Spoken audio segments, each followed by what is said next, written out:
Good morning. I hope you're well. I hope you're already focused on Jesus. We're in Matthew chapter 5, listening to the words of Jesus, which are called the Sermon on the Mount. But really, it's Jesus on the Mount. It's about Jesus being the final word in our lives. He said, "You've heard it said of old, but I say unto you." And we're walking through Matthew chapter 5, where we begin in poverty of spirit until we finally get to pure joy, and this is in our inner life. Then we become salt and light, and that's our influence in the culture where we live. And then he takes our history and puts it into his biography, and he takes all of our best dreams and makes them come true in him.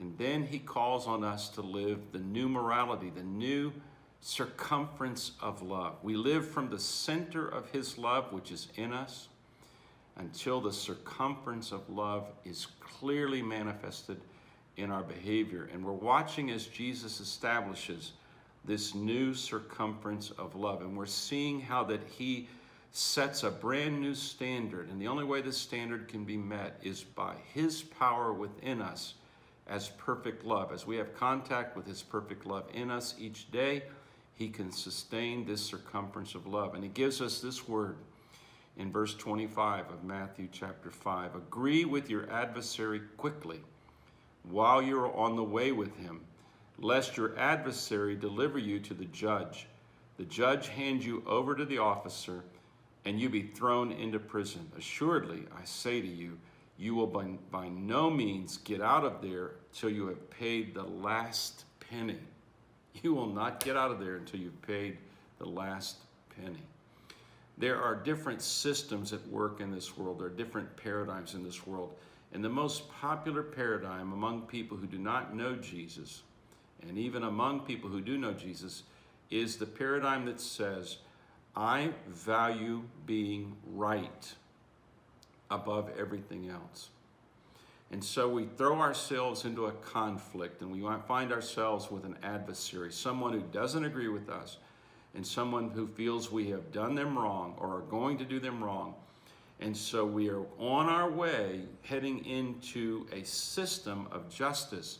And the goal of that system of justice is to establish who is right and who is wrong, and who owes what and how it's going to be paid. Once we throw ourselves into that system, we have to understand this, that we can choose the system, but once we choose the system, we do not control it. It controls us. And Jesus is making it clear. If you find yourself on the way with someone who is against you, and you're heading toward this system of human justice where someone is going to rule about who owes what and who is right and who is wrong, remember this, that you're giving yourself to the system.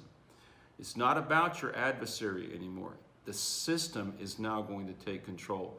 And Jesus is saying that the system of who is right and who is wrong is not the system that really rules the universe.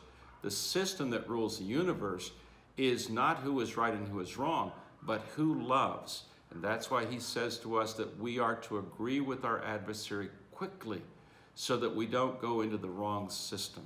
The system that actually rules the universe is the system that Jesus revealed, which is reconciliation.